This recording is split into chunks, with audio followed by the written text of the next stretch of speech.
News, सच जरूरी है।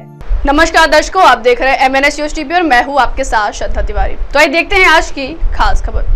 श्री गुरुदेव अनंत श्री विभूषित जगत गुरु रामानंदाचार्य श्री स्वामी नरेंद्राचार्य जी महाराज दक्षिण पीठ नानसधाम महाराष्ट्र समस्या मार्गदर्शन व दर्शन दिनांक 17 और 18 भरपूर खस्ता खाल्लेले असतील ना, भरपूर मेहनत घेतली असेल, हे सगळ्या संघटना घेऊन फिरतो आम्ही।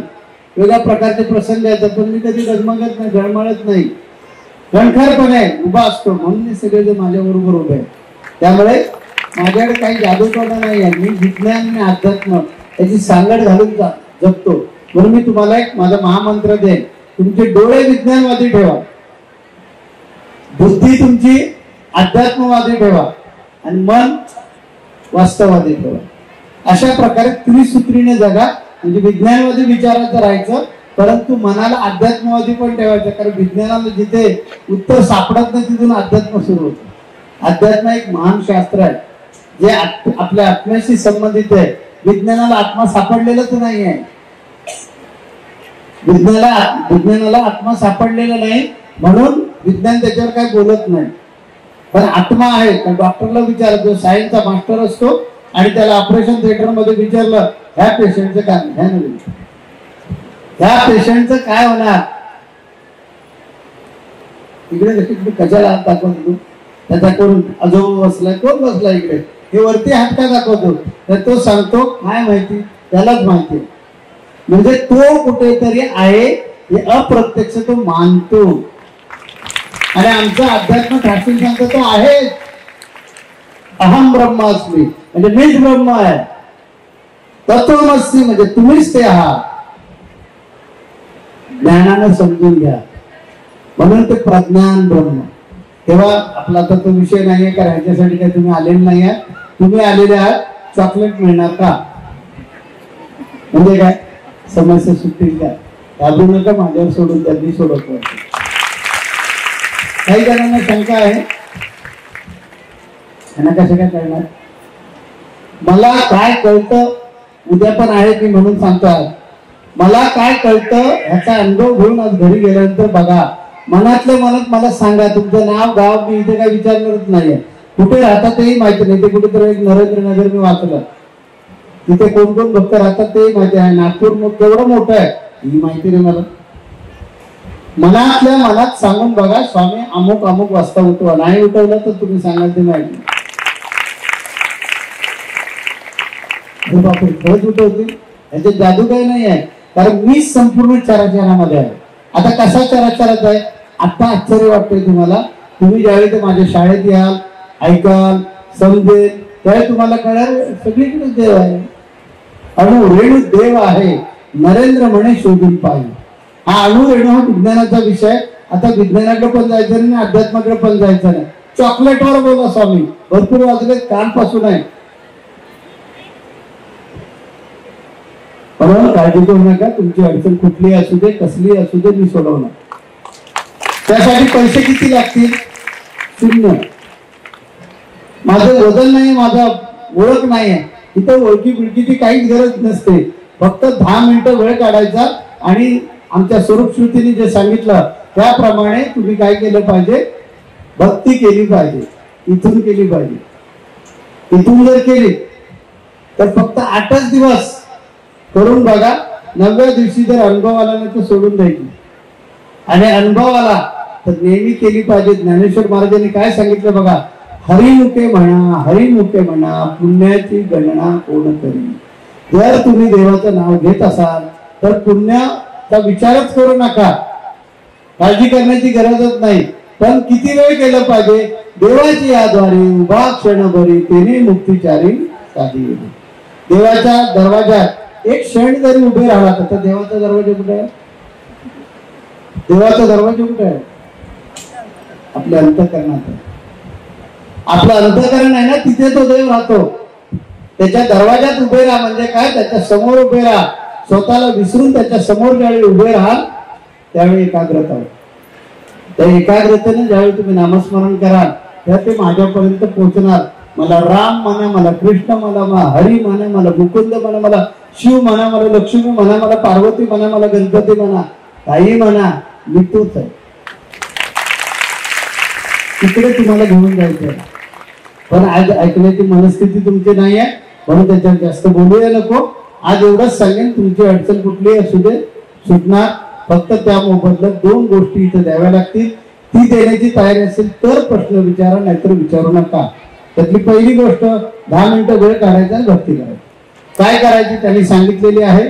आता स्वप्नात सुद्धा कोणाचं वाईट चिंता झाली. ही 2च पथ्य पाळायची. ही 2 पथ्य पाळली. जगाच्या पाठीवर कुठेही असा, अमेरिकेत असा, भारतात नको, अमेरिकेत असा, तिथून तुमची अडचण मला सांगा, सुटली नाही तर मला विचारा. हे काहीच नाही. शेजाऱ्याची अडचण द्या. तुमचं माझ्या बँक अकाउंट, बँकेमध्ये अकाउंट आहे, त्याच्यात डिपॉझिट असेल, चेक कुणाला दिला मी विचारत नाही. एवढं फक्त डिपॉझिट आहे, चेक विड्रॉल होईल एवढ्या प्रकारचं डिपॉझिट आहे, कुठून दे, अनुभव होऊन बघा. एखाद्याला साप चावला, म्हणजे एखाद्याला विंचू चावला, तर नुसतं बोट सापाचं कारण सांगितल्यानंतर लोक खरंच थांबवून ठेवतील घरी आणि मरून जाईल पेशंट. एखाद्याला विंचू चावला, नुसतं बोट लावा आणि अनुभव घेऊन बघा काय होतं. तेव्हा निश्चिंत राहा. मी तुम्हाला बिलकुल अंधश्रद्धांकडे घेऊन जाणार नाही. अध्यात्मामध्ये विज्ञान आहे, ते कसं विज्ञान आहे हळूहळू सांगेल. कारण ते सांगायला लागलं तर भरपूर वेळ जाईल आणि विषयांतर होईल, तुम्ही कंटाळा. आलोय मी कशासाठी, माझे भंगडा अडकले, त्याच्यावर काय बोलतच नाही. मी खुश राहील आणि काय होईल, तुम्ही कंटाळलेले असाल. म्हणून आता त्याच्यावर भाष्य नको करूया, भरपूरच वेळ झालेला आहे. ते आता समस्या निवारणासाठी उठवतोय. इथे या आणि इथे पहिली कसोटी घ्या. इथल्या इथे एखाद्याचं पोट दुखतंय, पोट कुठे दुखतंय दाखवायचं नाही, सांगायचं नाही, फक्त एवढंच सांगायचं पोट दुखतंय, कुठे दुखतंय, कधी दुखतंय, कसं दुखतंय, किती दिवस दुखतंय मी सांगणार. एखाद्याला मूल नाही आहे, दोघं नवरा बायको येऊन समोर उभे राहा. आता ती नवरा बायकोच आहेत का हे मी नाही तपास का, तिथे सर्टिफिकेट मागतच नाही. नवरा बायको ठीक आहे, नवरा बायको उभं राहायचं आणि एवढंच सांगायचं लग्नाला इतकी वर्ष झाली मूल नाही. ते बाईला MC येते की नाही तेही सांगेल, येत असेल तर किती दिवसाने येते तेही सांगेल. एवढंच काय, तिच्यामध्ये काही दोष असेल तर काय दोष आहे, तिला फायब्रॉइडची गाठ आहे, ते ट्यूब बंद आहे, कुठल्या साईडची ट्यूब बंद आहे, इथपासून पुरुषामध्ये स्पर्म क्वांटिटी कमी आहे का, किंवा त्या जे शुक्राणू असतात त्यांचं फिरण्याचं स्पीड कमी आहे का तेही सांगेल. अनुभव घ्या. हे कळण्यासाठी डॉक्टरला तोपर्यंत 25-30 हजार रुपये गेलेले असतात आणि वेगळे टेस्ट करून डॉक्टर 1 महिना 15 दिवसानं सांगतो. इथे हातही लावला जात नाही, स्पर्शही नाही करणार. समोर माझ्यापासून 3-4 फुटावर उभं राहायचं नाही बघायचं. हे कसं काय कळतं मला, आत्मज्ञानी पुरुषाचं लक्षण आहे. ज्याच्या नावात सामर्थ्य, ज्याच्या वास्तवात सामर्थ्य, ज्याच्या दृष्टीत सामर्थ्य आहे, ज्याच्या नामामध्ये सामर्थ्य आहे, तो आत्मसाक्षात्कार पुरुष. तर तुम्हाला त्याची अनुभूती येईल, काळजी करण्याची गरज नाही. फक्त ज्याचा प्रश्न विचारतात तो पेशंट समोर असेल तरच ऍक्युरेट असतं, नाहीतर उपयोगाचं नाही. तर नवरा फोन मध्ये आणि बायको इथे, नाही कळलं, नवरा मोबाईल मध्ये. आणि फॅशन झाले, नवऱ्याला मोबाईल मध्ये ठेवायचं की बायकोला मोबाईल मध्ये आपण स्वतः आहे, ते ऍक्युरेट उत्तर मिळणार नाही. म्हणजे काय कळलं की इथे कोणतरी दोघांपैकी एक आलेला आहे आणि दुसरा इथे नाहीच आहे पार्टनर त्यातला, त्यामुळे त्यालाही चेक करायचं असतं. नशिबात मूल आहे का बघतो, आणि जर मूल नसेल, होत नाही तर काय प्रॉब्लेम आहे. मूल न होण्याची वेगळी कारण आहेत, त्याच्यापैकी कुठलं कारण आहे ते बघून सांगतो. मी औषध देत नाही, मी सल्लागार आहे. ज्याचा ते तिकडे डॉक्टरकडे जायचं, ट्रीटमेंट करून घ्यायची, मूल नाही झालं तर विचार. तेव्हा अशा प्रकारे तुमच्या अडचणी सोडवल्या जाणार आहेत. कुणी तुमच्या लिंब टाकतोय असं तुम्हाला कुणी सांगितले, करणी बिरणी केले, ती माझ्यावर सोडून द्या, मी बघतो काय करायचं. तुम्ही लिंबू टाकलं घरी घेऊन यायचं, सरबत करायचं, पिऊन टाकायचं, सांगून टाकायचं स्वामी ह्याला चांगली जरा बुद्धी द्या, दररोज 2-2 टाकू दे, सरबताची व्यवस्था होईल. तुमचा केस वाकडा आला तर मला विचार. त्या अंधश्रद्धांकडे जाऊ नका. अध्यात्मामध्ये जबरदस्त ताकद आहे, फक्त ती समजण्यासाठी. जसं कॉलेजचं जीवन समजण्यासाठी कॉलेजमध्ये जावं लागतं, त्याशिवाय कळत नाही ते. तसा हा प्रकार आहे की तुम्हाला हळूहळू आध्यात्मिक बनवणार मी आणि अध्यात्म आणि विज्ञानाची सांगड घालून घेऊन जाणार. तर मला वाटतं मार्ग कळला. शॉर्टमध्ये सांगण्याचा प्रयत्न केला. भक्ती काय करायची त्यांनी सांगितलं त्याप्रमाणे भक्ती केली. नक्की अडचण सुटणार. तुम्ही गरीब आहात का श्रीमंत? इकडे काय मला लागतच नाही. तुम्ही पैसे ठेवले माझ्याजवळ तर मी फटकळा घरी कर. मी विचारतो मी भिकारी आहे, मला का पैसे देत असतो? तुला जायचं असेल तर तेवढ्या पैशाएवढी भक्ती दे ना. तू भक्ती कर ना. माझा जर अभ्यास केला तर मला कंटाळा आला, मी थकल्यासारखं वाटलो. तिकडे आहे ते सुरू झालं भजन. माझं भोजन काय तर भजन. मला भजन गा, गाणं गा, मी खुश होतो. अभंग म्हणा, मी खुश होतो. अशा प्रकारे मला जायचं. माझी भक्ती करा, मी खुश होतो. बाकी मला यातलं काहीच लागत नाही. तर निश्चिंत राहा. आणि आता समस्या आणि दर्शन चालू करूया. दर्शनवाल्यांची संख्या प्रचंड आहे. त्यांना प्रश्न आहे की स्वामी आमचा प्रश्न कसा सुटणार? काळजी करायची गरज नाही. मनात सांगून बघा, मनात सांगून बघा आणि अनुभव घेऊन बघा. परत मला वाटतं आम्ही इकडे कधी येतो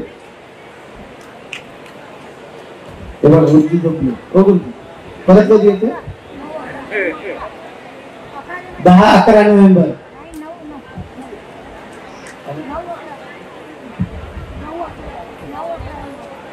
8 नोव्हेंबर. 8 आणि 9 नोव्हेंबरला येतोय. म्हणजे आणखी 2 महिन्यानंतर परत इकडे येतोय. त्या मला घेऊन विचारा माझी अडचण काय नाही. त्यामुळे त्यांना चिठ्ठ्या नाही आहेत, घाबरायचीच नाही. आता एक चिठ्ठीवाल्यांचा एकच प्रश्न विचारता येणार आहे त्यांना. याचा अर्थ त्यांच्या जीवनात काही प्रश्न नाही आहेत का? भरपूर आहे. त्यांनी भक्ती करायची. भक्ती करून आपले प्रश्न सोडवून घ्यायचे. तसं तुम्ही भक्ती करा आणि अनुभव घ्या. त्यांना आपलं नाव माहिती नाही, गाव माहिती नाही, घर माहिती नाही, आपला प्रश्न काय तो सांगितलेला नाही आहे.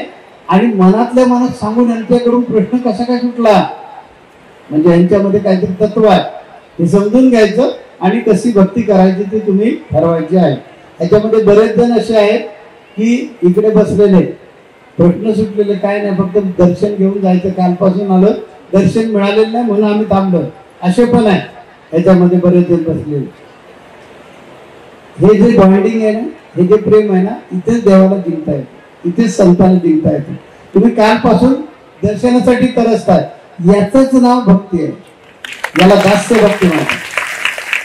ही दास्य भक्ती. श्रवण, कीर्तन, अर्चन, वंदन असे 9 प्रकार भक्तीचे प्रकार आहेत. त्यातली दास्य भक्ती आहे. त्यातल्या बऱ्याच जणांना काहीच विचारायचं नाही, फक्त दर्शन घ्यायचं बस.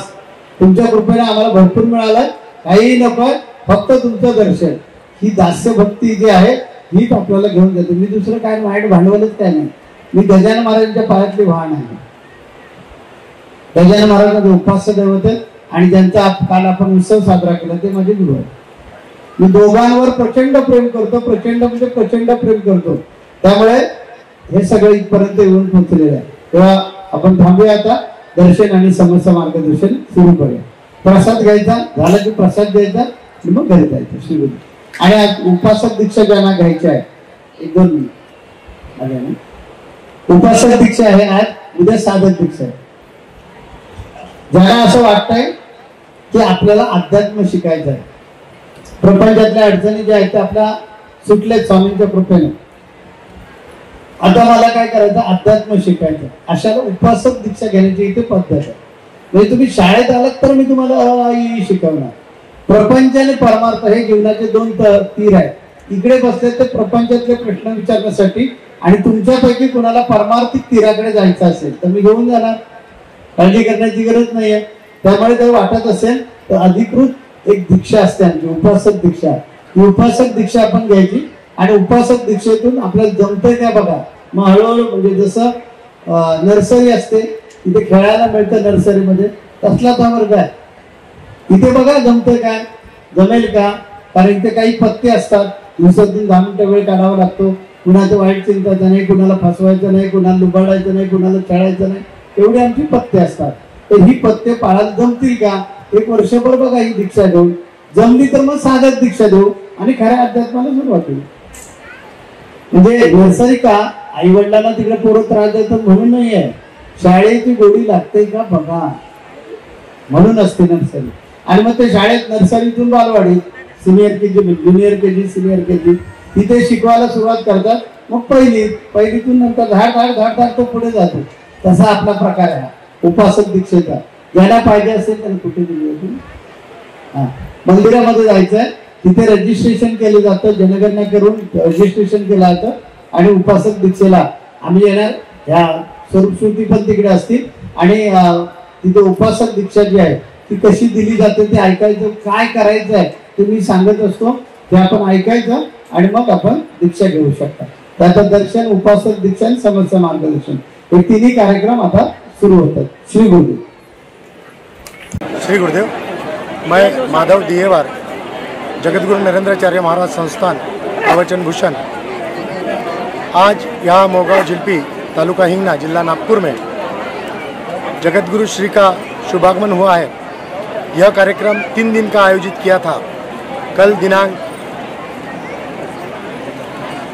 कल जो है वो 16 तारीख को जगतगुरु नरेंद्राचार्य जी महाराज, इनके सदगुरु काड़ सिद्धेश्वर महाराज, इनकी पुण्यतिथि का समारोह था. और यह पुण्यतिथि के समारोह में हजारों भक्तगण यहाँ पे उपस्थित होकर वह वारी उत्सव का स्वरूप था, वारी उत्सव में सम्मिलित हुए. इस अवसर पर 24 तास महाप्रसाद की सुविधा, सभी आने वाले लोगों के लिए रहने की सुविधा तथा पानी की सुविधा, यह सब सुविधा संस्थान की ओर से की गई थी. इस कार्यक्रम में महाराष्ट्र के विदर्भ से तथा मध्य प्रदेश, छत्तीसगढ़, तेलंगाना, कर्नाटका, यह सारे राज्यों से तथा गुजरात, यह राज्यों से भक्तगण यहाँ पे उपस्थित हुए थे कल वारी उत्सव देखने के लिए, वारी उत्सव में सम्मिलित होने के लिए. तत्पश्चात आज दिनांक 17 को तथा 18 को ये दोनों दिन स्वामी जी का समस्या मार्गदर्शन तथा दर्शन समारोह आयोजित किया हुआ है. इसमें हजारों की संख्या में आज लोग उपस्थित होकर दर्शन का लाभ ले रहे हैं तथा यह आने वाले हर 3 महीने में समस्या मार्गदर्शन तथा दर्शन समारोह का आयोजन पूर्व विदर्भ पीठ मोगांव जिलपी में किया जाता है. और यहाँ पे हजारों लोग आकर दर्शन पाकर स्वामी जी को अपनी समस्या बताकर समस्या का मार्गदर्शन तथा हल वहाँ से निकालते हैं. और बहुत सारे लोग समाधानी, सुखी यहाँ पे होते हैं और समाधानी होकर यहाँ से जाते हैं. आज इसी प्रकार आने वाले दिनों में सभी भक्तगण यहाँ पे इस अवसर का लाभ लें, अपनी प्रापंचिक, आर्थिक, मानसिक, शारीरिक जो भी समस्या है इसके ऊपर एक सटीक मार्गदर्शन यहाँ से लें और अपना जीवन सुखी करें. यही सभी भक्तगणों से मैं निवेदन करूँगा तथा संस्थान की ओर से आने वाले भक्तगणों का पूरा ख्याल रखा जाता है कि उनको असुविधा कुछ ना हो. बारिश का मौसम है, इसलिए सभी लोगों के लिए हमने त्रिपाल का पंडाल तथा रहने की सुविधा ये सब हमने वहाँ पे अरेंजमेंट की हुई है और सब लोग खुश और आनंदित होकर यहाँ से जाते हैं. आने वाले दिनों में भी नवंबर माह में फिर से यह कार्यक्रम आयोजित किया गया है. तो इसी माध्यम से मैं अपील करता हूँ कि आने वाले दिनों में भी आप सभी लोग यहाँ पे उपस्थित होकर स्वामी जी के दर्शन तथा आशीर्वाद का लाभ प्राप्त करें. श्री गुरुदेव. कैमरा पर्सन उदय जी के साथ श्रद्धा की रिपोर्ट MNS न्यूज टीवी के लिए. अब आप हमारे न्यूज चैनल को आपके मोबाइल पर भी देख सकते हैं. मोबाइल पर देखने के लिए प्ले स्टोर से MNS news TV app download करें. इंस्टा, हाइक, ट्विटर से कई सोशल मीडिया प्लेटफॉर्म पर हमारा चैनल उपलब्ध है. आप इस यूट्यूब पर भी देख सकते हैं, आप इस यूट्यूब लाइव भी देख सकते हैं. अब वक्त तो चला दर्शकों ब्रेक का. ब्रेक से लौटने के बाद देखिएगा देश और दुनिया की तमाम बड़ी खबरें. बने रहिए MNS न्यूज टीवी पर. नमस्कार.